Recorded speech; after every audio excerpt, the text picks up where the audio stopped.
Então, tropa amada, imediatamente nós já continuamos aqui a nossa aula, né, na nossa segunda parte sobre pressupostos recursais subjetivos. Agora nós vamos trabalhar a questão do interesse. Nós dizemos que quem tem interesse em recorrer em processo penal sempre é a parte sucumbente. Então, ela sofreu uma situação de desvantagem na relação jurídica. Se ela sofre algum tipo de relação de desvantagem nesta relação jurídica, nós dizemos que ela é uma parte sucumbente. E se ela é sucumbente, ela pode recorrer. Estamos bem? Então, dentro dessa história toda, nós vamos trazer uns casos para vocês e vamos verificar se existe interesse ou não de recorrer. Vamos imaginar o seguinte: uma denúncia do Ministério Público relacionada a uma lesão corporal gravíssima, 129, parágrafo 2º, vamos colocar inciso 2, enfermidade incurável. Enfermidade incurável, tá? Imagina que a denúncia veio nesses termos, tá? 129, parágrafo 2º, inciso 2. Lesão corporal gravíssima por enfermidade incurável. Este foi os termos da denúncia. Imagine agora que o juiz ele julgou totalmente procedente a pretensão estatal. Então significa que o acusado, Jobreval, ele foi condenado. A sentença foi totalmente procedente. Houve uma sentença condenatória. Eu pergunto, quem tem interesse em recorrer? Quem irá recorrer nesse caso? Essa é a pergunta. Tudo bem? Pergunto, o réu tem interesse em recorrer? Sim, ele pode recorrer sozinho em processo penal. O advogado tem interesse em recorrer? Sim, ele tem interesse em recorrer. Querelante, imaginando aqui uma ação penal privada subsidiária da pública, tem interesse? Não, não tem interesse. Ministério Público tem interesse? Não. Também o Ministério Público não tem interesse. E o AA? O assistente de acusação tem interesse? Não, também não terá interesse. Agora, uma segunda possibilidade desta sentença. Imagine agora que o juiz ele julgou parcialmente procedente esta pretensão punitiva. Ele condenou em lesão corporal leve. Lesão corporal leve.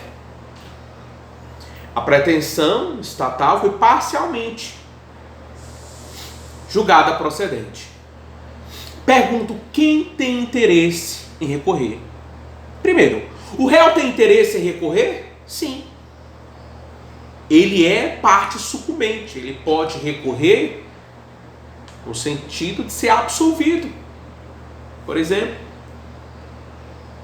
o advogado pode recorrer? Pode, representando ele. O réu pode. Ministério Público pode recorrer também. Ele não postulou a condenação em lesão corporal gravíssima e o juiz desclassificou para lesão leve? Claro que tem. O Ministério Público também vai ter interesse. Eu pergunto agora, o AA. O que é AA? Alcoólatra anônimo? Não. O AA é o assistente de acusação. O assistente de acusação pode recorrer em processo penal? Recorre. Presta atenção na minha resposta. Depende. E depende de quê? Depende da inércia do Ministério Público. Se o Ministério Público não recorrer, nasce a legitimidade do AA. Só nesta nesta situação. Se o Ministério Público não recorre, eu digo, o assistente de acusação tem legitimidade para recorrer. Lembre-se, a legitimidade do AA é sempre uma legitimidade subsidiária. Então eu não posso dizer que o assistente de acusação tem interesse. Não, depende. Depende da inércia do Ministério Público e não interpor o recurso cabível. Estamos bem? Você lembra, né? Se o AA tiver habilitado, 5 dias para recorrer. Se não tiver habilitado, 15 dias. 15 dias para recorrer. Tá bom? Agora vamos imaginar. Imagine agora que a sentença foi julgada totalmente, né? Tem lá, foi uma sentença absolutória, a pretensão punitiva totalmente improcedente. Pergunto, vamos converter agora. Ministério Público tem interesse em recorrer? Sim, ele é totalmente sucumbente. O AA tem interesse em recorrer? Bom, o AA, quem que é o AA? Cólatra anônimo? Não, assistente de acusação. Assistente de acusação. Será que o assistente de acusação pode recorrer? Não.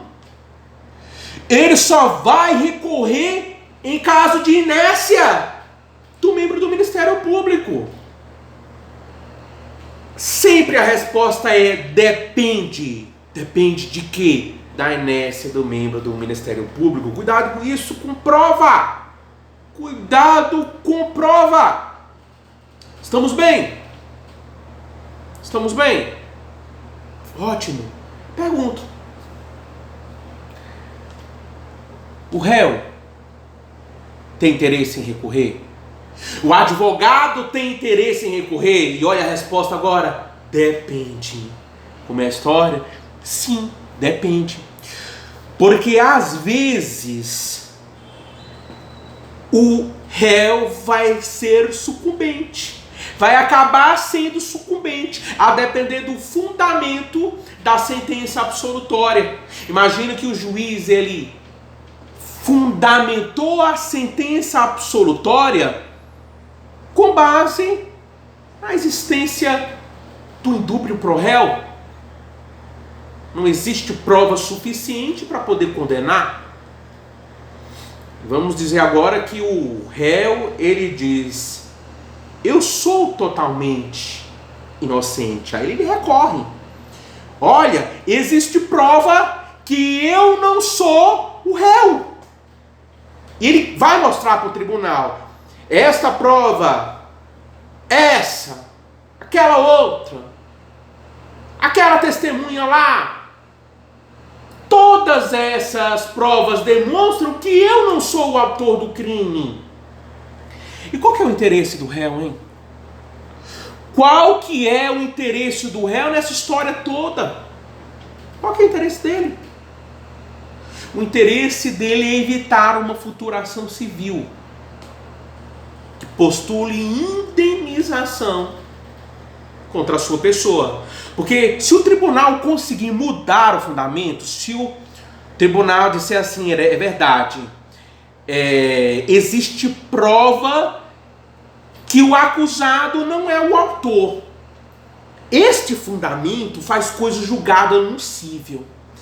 Este fundamento aqui que eu acabei de dizer, ele é capaz de travar uma futura ação civil que a vítima poderia promover contra o acusado.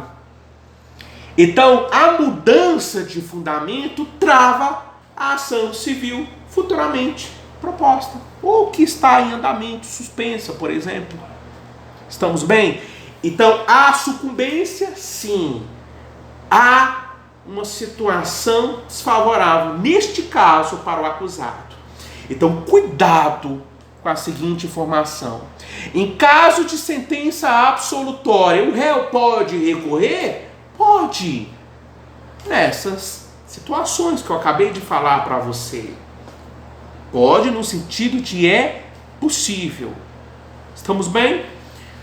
Então, são estas questões que eu queria apresentar para vocês sobre os pressupostos recursais subjetivos. Cuidado!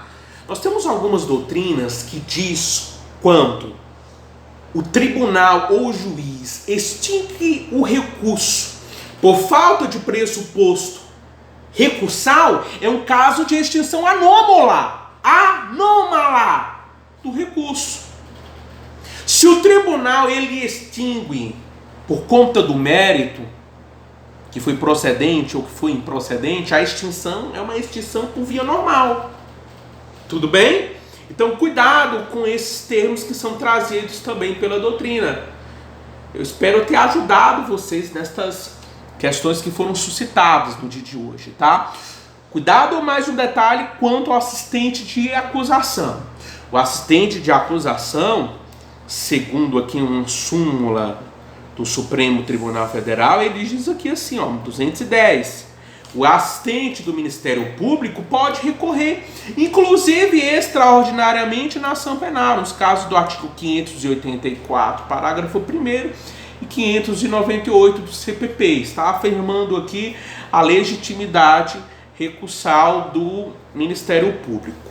O professor Renato Brasileiro, ele ensina que a súmula 208 do STF, que diz: o assistente do Ministério Público não pode recorrer extraordinariamente de decisão concessiva de habeas corpus, encontra-se superada por força da atual redação do artigo 311 do Código de Processo Penal, quando permite ao AA pedir prisão preventiva do acusado.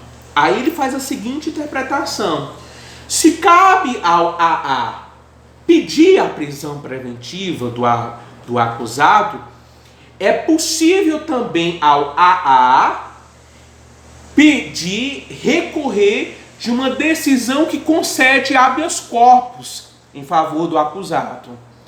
Porque o raciocínio é: se eu posso pedir a prisão preventiva, posso pedir para prender, neste caso do 311, eu posso pedir para prender também, quando o juiz ele concede habeas corpus.